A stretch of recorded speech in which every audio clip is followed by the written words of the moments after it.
Hello, St. Michael's families. This is the month of March. This is the beginning video for the month of March, and it's going to be a longer one because it sets the stage for everything that we're going to be doing this month that includes conscience and temptation, God's mercy, and the prodigal son. So this first section, conscience and temptation, is targeted for the week of March 13th. So on conscience and temptations, there's so much to know about our faith, the Bible, church history, the theology of the major truths of our church, and we should, throughout our lifetimes, give some time and study to these things. And we can't learn it all at once. We have to pick them up sometimes and just ponder. But there is a facet of our faith that we do practice and experience every single day of our lives. And that is the choices we make about right and wrong. With our free will, choosing to do right or sinning, choosing to do wrong. And this lesson is about conscience and temptation. The Catechism of the Catholic Church tells us that conscience is a judgment of reason, where we recognize the rightness or wrongness of an action or behavior. Our conscience is at the very core of who we are.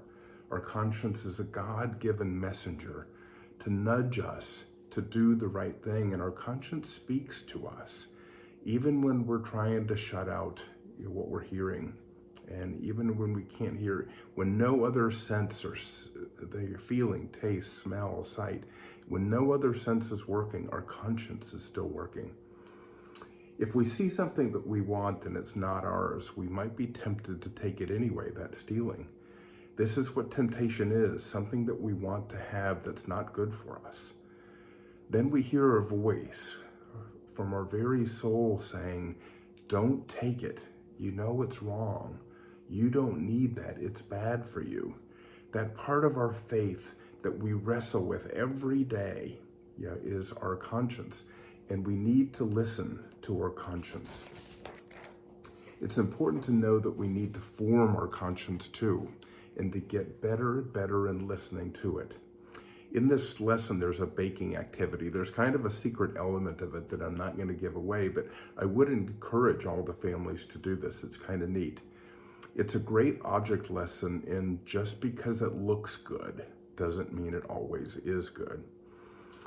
Some things are clearly wrong from a conscience perspective and making good decisions, like breaking one of the 10 commandments.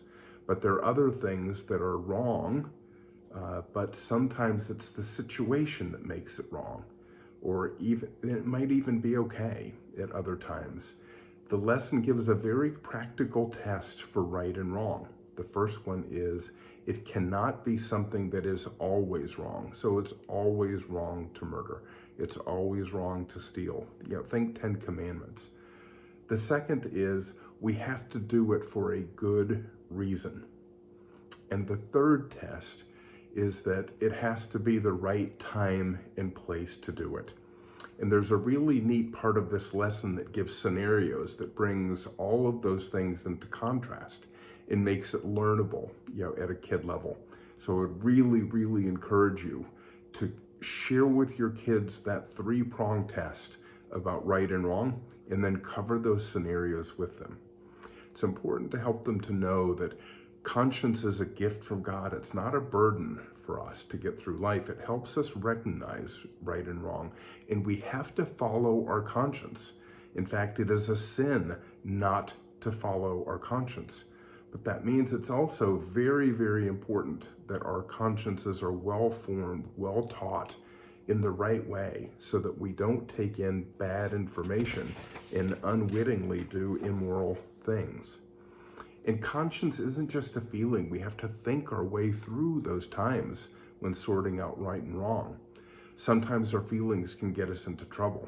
And remember, doing the wrong thing for the right reason is still doing the wrong thing. If we choose to do the wrong thing over and over, it basically beats down our conscience and makes it harder for it to speak to us. It becomes a habit for us. And it then becomes very hard to break, and we have to ask ourselves when we're in that mode of habitual sin, what is it that makes us keep committing that sin? So what helps our conscience to become stronger? Learning right and wrong certainly does that. Doing the right thing makes our conscience stronger. That muscle memory of if we keep doing the right thing, then it becomes easier to do the right things. But to do this, we have to make good choices, and those choices are based on the right and wrong that we learn. So we have to trust the source of where we're learning. In the Bible, the teachings of the church, our parents are all good sources for this. So what makes our conscience grow weaker? Sin. If we sin time and time and time, it just becomes easier to do bad things. So doing right and avoiding doing wrong will help our conscience grow stronger. Failing to learn about God and what he wants us to know, that's another way for our conscience to grow weaker.